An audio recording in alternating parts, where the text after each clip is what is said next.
evening. You're watching News Mongolia on MNB World. I'm your host, Selfmade. For our top stories, daily updates on COVID-19 status in Mongolia. Altai and Bulgan soums of Khovd province to cultivate white rice. A Mongolian scholar works at the Library of Congress.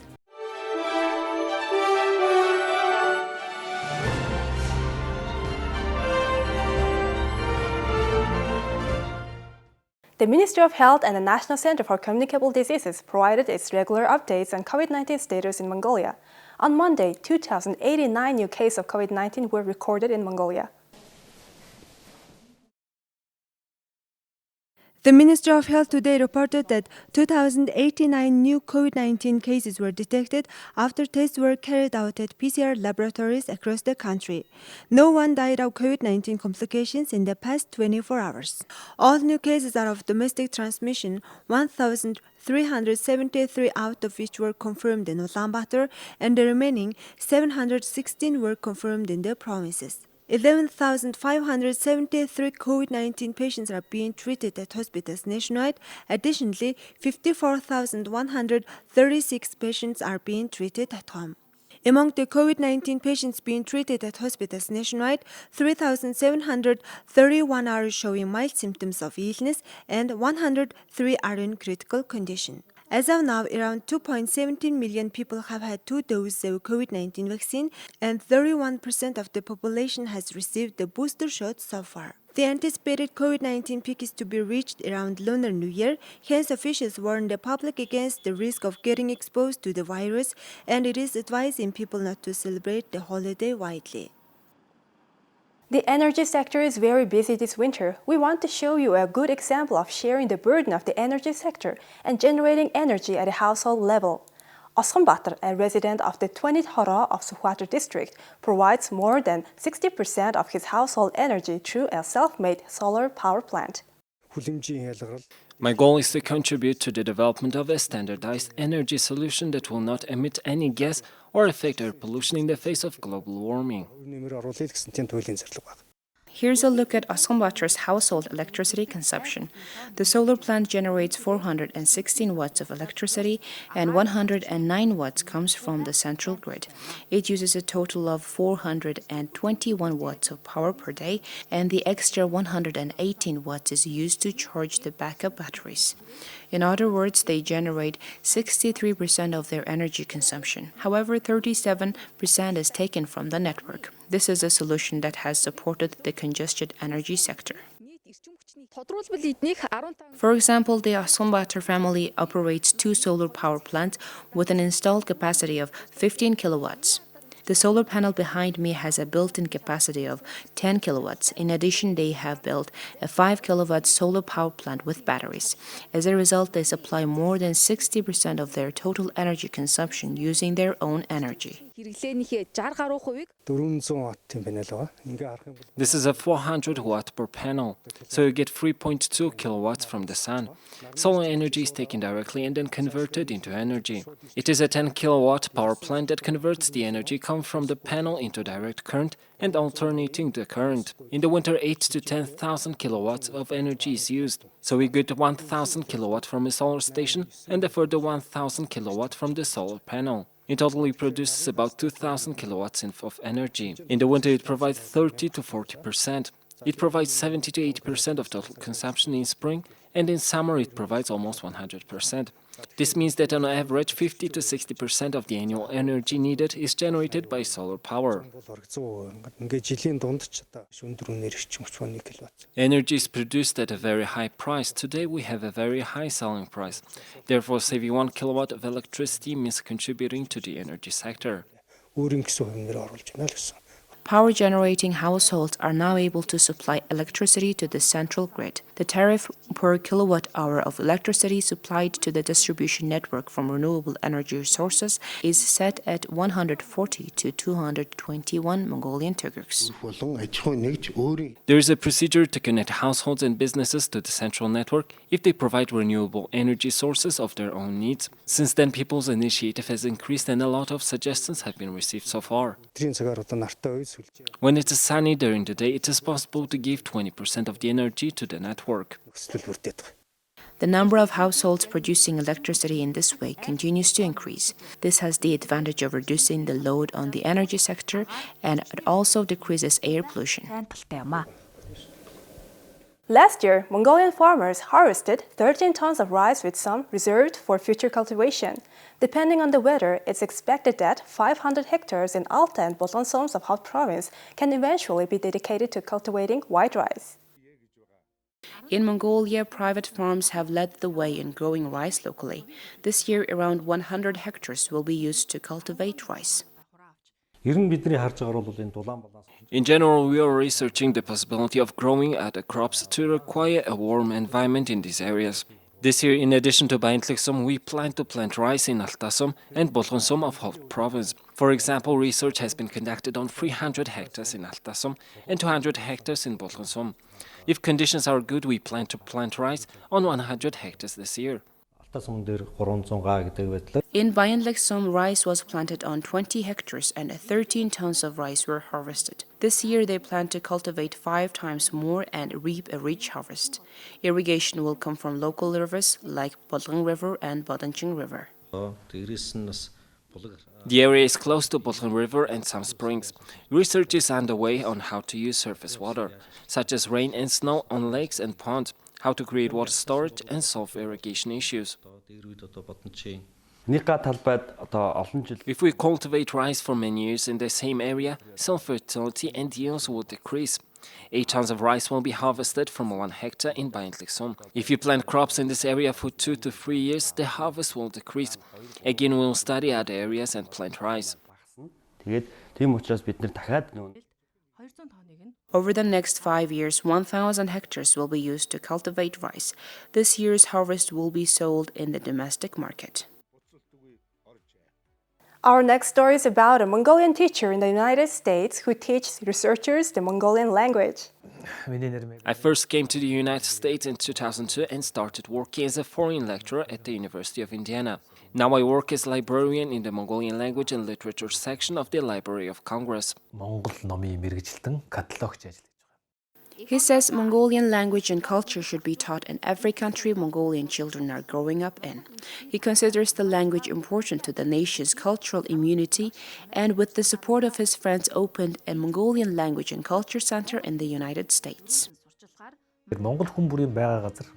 In the beginning, it was difficult to attract students, so I asked my Mongolian friends to enroll their kids. But after some time passed, other Mongolians started enrolling their children, becoming concerned that they were forgetting the Mongolian language growing up in the US. I think Sarolirtin is doing important work promoting Mongolian studies in one of the world's biggest countries at an important institution near the State Department. He's doing a great job. Every year, a Mongolian Studies Conference is organized in Washington, D.C. In the beginning, only 20 to 30 researchers took part in the conference. Now it's becoming widely acknowledged and has become one of the biggest events for Mongolians and researchers. As younger people are becoming less aware of their language and culture, we are concerned that they might become foreigners with only Mongolian ethnic origins.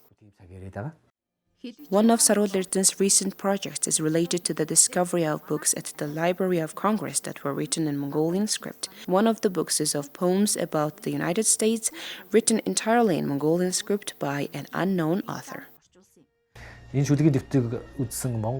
As there were no librarians who could read old Mongolian script, no one knew there were such books stored. Currently, I'm working on the translation and research of that book. Another book is a collection of poems written in the 1960s. As far as we know, there were 3 Mongolians living in the US at the time, Diluba Hutucht, Gompchao, and Ano Urgungal. After some study, we concluded that the poems were written by Ano Urgungal. Aside from teaching Mongolian culture and language, Sarolirtin has written several books, including Interesting Philology and Our Compatriots Abroad. He has also translated several books. He actively works on promoting Mongolian culture and language among foreign scholars and second and third generation Mongolians living in the United States.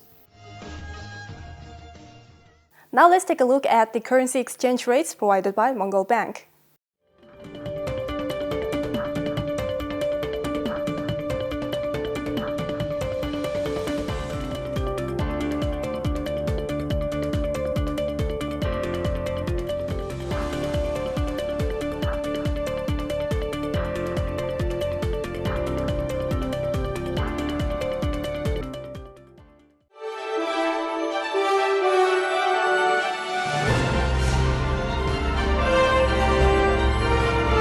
Now let's take a look at our regular feature on sports. The final match of the PUBG Mobile Global Championship 2021 was on Sunday. The Star Wars eSport team represented Mongolia in the competition, in which the world's top 16 teams competed for $6 million. They finished 7th with 140 points after 18 games in 3 days. They won the 7th place prize of $70,000 or 200 million MNT. The Star Wars eSport previously played under the name Astra Academy and had a lot of success. They were recruited by India's Star Wars eSports. Last year's Asian champions Zeus eSports from Mongolia came in 3rd place at the Global Championships. This year, Zeus eSports changed its name to IHC eSports in December last year. Nova eSports claimed the $1,530,000 million top prize on Sunday at the PUBG Mobile Global Championships 2021 Grand Finals. Zhang Order Zehai of China earned an additional $10,000 as the finals MVP after finishing with a total damage of 7,793 with 46 eliminations in 18 matches. Natus Vincer earned $630,000 as a runner-up, and Nima Galaxy took home $330,000 for a 3rd place finish in the 16-team 3-day online tournament. Former IBO professional boxing champion nicknamed King Tut Tukstoked had his fight on Sunday against Zakaria Lucas. He fought Namibia's Zakaria Lucas for 10th rounds, scoring 94-96, 96-94 and 95-95 by 3 judges. Having lost to Chris Colbert for the interim title, he would also face Victor Pasillas of the United States, who lost the interim championship, but his opponent was infected with COVID-19 and had to fight Zakaria Lucas of Namibia. The victory in the Battle of Borgata in Atlantic, USA is approaching the fight for the championship zone. Zakaria Lucas, nicknamed Desert Storm, lost only once in 26 fights, while Tukstoked lost 2 of his 14 fights by a judge vote. "I'm a boxer," Zakaria Lucas told at a news conference. "I will continue to be so. Tukstoked is a strong competitor, and I want to know how hard it is. There will be a war. In this war, you have to be like a man and die like a man. I will not go to a war. If you want to beat me, beat me." Also, Tukstoked expressed his desire to fight Harry Russell again. "In the previous fight, my legs were bad," he said. "I was in his rhythm instead of putting on my show. I kept up with Russell and chased him. I would have fought my own battle." The January 2022 Sumo Wrestling Championships Hatsubasho ended on Sunday. Terunofuji Kaiten, the only Yokozuna actively competing in sumo, finished the competition with 4 losses and 11 wins on Sunday. Mitakomi, who holds the 3rd highest rank of Sekiwake, was in the lead with 2 losses when he entered the final day of the 15-day tourney. He was followed by Terunofuji, Abi and Katonowaka with 3 losses each. Mitakomi defeated Terunofuji in the last bout to secure his 3rd championship. He earned a total of 33 wins in the last 3 tournaments, equalizing the benchmark considered necessary for promotion to the 2nd highest rank of Ozeki.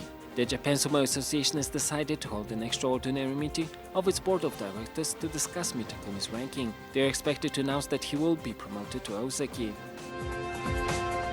Here comes the weather forecast for the world's major cities.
This is it for today. Thank you for staying with us. We'll see you tomorrow with more news and updates. Have a nice evening. Goodbye.